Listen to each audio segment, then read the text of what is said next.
Derek here from Tap and Turn Gaming, coming at you with a brand new little type of video. So we figured we'd do like little vlog videos while we're driving around places. Currently we're on our way to the Battlegrounds to get our MTG on. Oh yeah. Let's get it on! So yeah, I guess we'll more or less just kind of talk about, things, MTG related things and maybe other things, whatever. But for this one we decided to talk about our disdain, our absolute disdain and dislike for things. Like this red light. Yeah, this red light is pretty disdainful. It hurt me. So we figured we'd talk about like how Wizards like rehashes like old mechanics and just names them something different. Yeah, when they're basically the same exact thing with a slight little like rule difference. Perfect example is Morph and Megamorph. I mean, come on. It's the same. It's the same thing. It's literally the same thing. And you only put a +1/+1 counter on it. They could have even made Megamorph so it's like morph with an X, so you can pay X into it. Or if it was like Megamorph and a number. Yeah. Kind of how like in Kamigawa they had Bushido 1, Bushido 2, whatever. Like I don't know about you, but it doesn't feel very mega to me if I'm only putting one +1/+1 counter on a guy. No, it doesn't. It doesn't feel like it's mega. Or things like Devotion, which is basically like Chroma from what was it, Eventide or something like that. Yeah. There's so many that are so similar to that. Besides, there's like Sunburst and Domain and Chroma and Devotion. They're all. I mean, while Chroma and Devotion are more or less the exact same thing, those are all very similar to each other. And, don't get us wrong, some of you might be like, oh, you don't develop cards, you don't work on the development team of Wizards of the Coast. We get that. But it just kind of, grinds my gears a little bit that, they just can't seem to come up with anything, new and exciting. Yeah, I mean, while there are some abilities that come out that are pretty cool, from time to time, I think when we were in the Ravnica 2 block, there was, Scavenge? Yeah. That was pretty cool. That was something sort of new and exciting. There was also Annihilator. That was fun. But yeah, I don't like when not abilities so much, but they're abilities, I guess. But abilities or keywords get rehashed to be something we've already seen with a slight variation. Like, why not just give us back that same mechanic and call it a day? Yeah, I mean, I would probably be less gear ground, I guess you could say, if, just an ability returned rather than, an ability returned with a slight variation that didn't really make it that much different from the original ability. Yeah, I agree. But, I know I've already voiced my dislike for Meld as well. Oh, it's so bad. It's so bad. In our Legend review video. It's so bad. But it's it's like what Kamigawa had the whole just flip the card. Yeah. You don't flip it to the other side, you just rotate it to a different to a different verticality. What was wrong with that? I don't think there's anything wrong. It didn't require you to have checklist cards or extra copies of the cards already flipped in different sleeves, or take cards out of the sleeves and flip them. I would like to sit down with the R&D guy who made that and be like, you thought this was a good idea? At what point did you think, hey, let's make it so if you play these cards in a deck, you have to use this checklist card because it doesn't have the same back, or you have to take it out of sleeves and flip it? Talk about slowing down the game, Jesus. Yeah, I mean, I can attest to the annoying aspect of that, where I think it was Dark Ascension or something.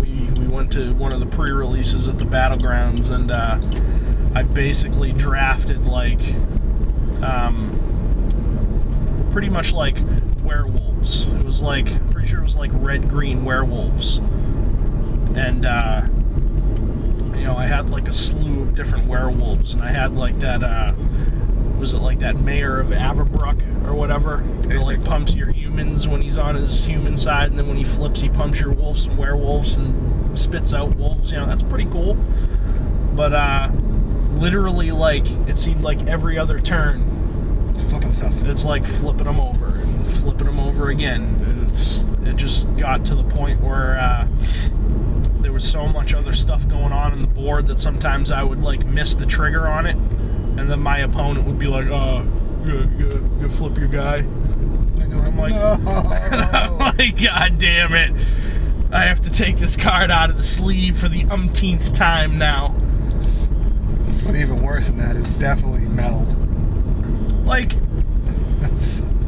I don't get like the whole like having to put two cards together and basically make it into an oversized card. Yeah, I mean, I guess, if you actually like pull it off, with something that's actually not terrible, like, Brazella, if you actually pull something like that off, then yeah, you get a gigantic friggin' Eldrazi angel on the board, and, I guess the fact that the two cards are combined kind of, emphasizes the fact of how big the creature is. But there's creatures bigger than that, and they're on a regular size card. I mean, a perfect way they could have done it is not have them be flip cards and not have them be meld cards, and just have Gisela and Bruna have both of them have an ability that says when both of these are on the field, at the end of your turn, sacrifice them and put a token onto the battlefield. That's Brazella. A simple token. Yeah, a simple token. And then just, like in every other booster pack where you have a chance to get a token at the back, you have a chance to get the Brazella token. Yeah, like when Tuk Tuk died, you get a legendary token from Tuk Tuk. Seems legit. Yeah, it makes sense to me. I mean, I don't know, I just shake my head at it. Yeah, I just dislike the whole, like, here, let me stick these two cards together, and then when you have to go to attack with it, what the hell do you do there? Like, now you're tapping two cards, essentially. This one card also takes up your entire board state. Yeah, fact. And then if you have two of them, Jesus. And it's like, we're EDH players, like, that's basically all we play, as you all well know. So, probably as you all well know, if you play EDH as well, your board state can get pretty cluttered at times. No. Especially if you Genesis wave for like 50. I've only done that once. But like, something like that, it's like, oh, okay, well now I need to rearrange all my cards on my side of the table because I have this giant Brazella taking up half my table space. They also didn't get very creative on the name. Yeah, Brazella. Like, it's like they're a married couple. It's like Brangelina. Come on, man. It could have just been something, I don't know. You know what is kind of funny, though? Like, when I saw the art, for that card, or for those cards, I guess you could say, I'm like, that reminds me of the movie The Thing. Oh, yeah, for sure. like 100%. Like, Emrakul just turns things into the Thing. He's Emrakul. He is cool. Or she. Is it a she? I think it's a she. Yeah. She. Even though they're just like the embodiment of stuff. She's always referenced as a she. Yes. You know what, I think that kind of makes me think of something else. What was I going to say? Oh, yeah, Ashiok. Like, I think in one of our videos, I think it was like a deck tech I did, I was like, oh, here's Ashiok. Yeah, Ashiok. And I was like, he's pretty cool, or maybe it's a she, I don't know. And someone commented, and it was, they were like, technically Ashiok is binary, so he doesn't really, it doesn't have a gender, or whatever. But then I was enlightened by my friend Sammy from the UK, that Ashiok is actually like a part of Elspeth's soul or or something like that was like ripped out of her or something like that. I never heard At least that like from apparently from like a lore standpoint, like Ashiok is like a part of Elspeth, like a part of her like being or something. And I forget exactly how she explained it, but you know, that was just kind of something that popped into my head when we were talking about he or she or, you know, whatever. Emrakul. Talking about Elspeth, I can't wait for Theros too. Maybe we'll get a black-white Elspeth that makes like zombie tokens. That would be pretty sweet. Because we all know she got capped. Yep. She got marked. She got marked by Heliod, yeah. I think it was Daxos. Was it Daxos? I think so. Well, didn't she kill Daxos? Oh yeah, she killed Daxos, and then Heliod was like, yeah, because like Elspeth was like, "Hey, I just killed Xenagos with this weapon that you gave me. Now I feel pretty BA right now." And then Heliod was like, "Ain't nobody killing gods around here." Heliod was like, "You dead now." Although, you know, the Theros block, I don't think it got a lot of love, but it had a lot of good lore. Like, it had a lot of good story. I definitely liked the like the Greek mythology, you know, theme to it and everything like that. For sure, yeah. I like that stuff. Like, I like Greek mythology anyways. But, so it was cool to see it enlivened in a set. It's pretty cool. You know what else is pretty cool is, I guess, like, in the lore, like, after Elspeth died, like, because Ajani was, like, her mentor or whatever, you know, hence Ajani, mentor of heroes. And, I know, mind blown. But I guess like a cool little thing about that is after she died, I guess he like took up her cloak or her cloak or something like that and wore it as his own. And if you actually look at the art, because what was it, M15? I think it was. That was before Origins, right? Yes. Yeah, and because Origins is like M16, yeah, kind of. So on the art of Ajani Steadfast in M15, he's actually wearing Elspeth's cloak in the art on the card, which I thought was pretty cool. Yeah, I like when they have little nods that reference other cards that like make sense. I guess it's always been pretty cool. That is something that tickles my fancy when they make little nods on cards or like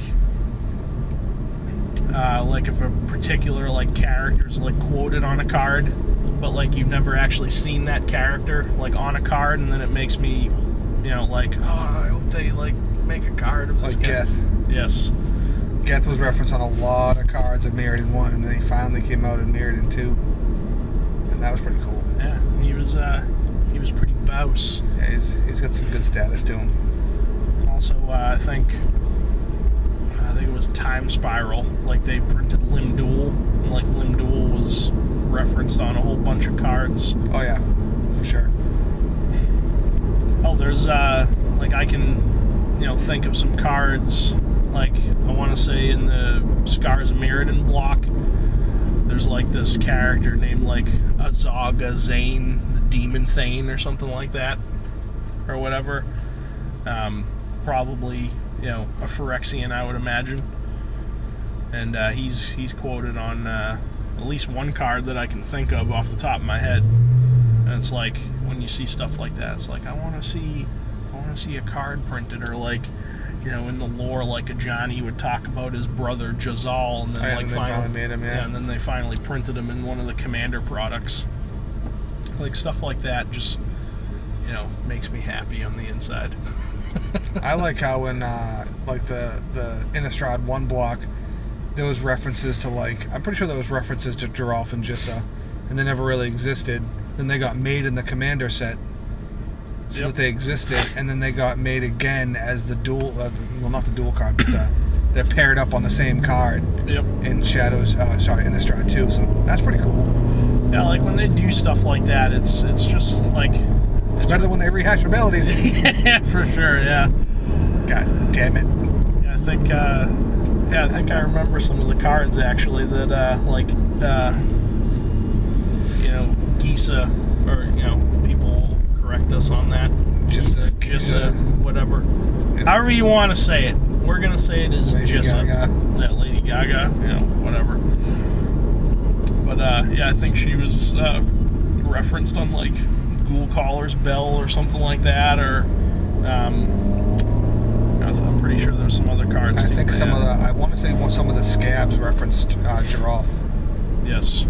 Because all them blue zombies were from him. Well, them put together ones. There's also Giraffe's Mind Crusher. Giraffe's Messenger. Yeah. Yeah, so, I mean, it's fair to say he was referenced. Oh, yeah.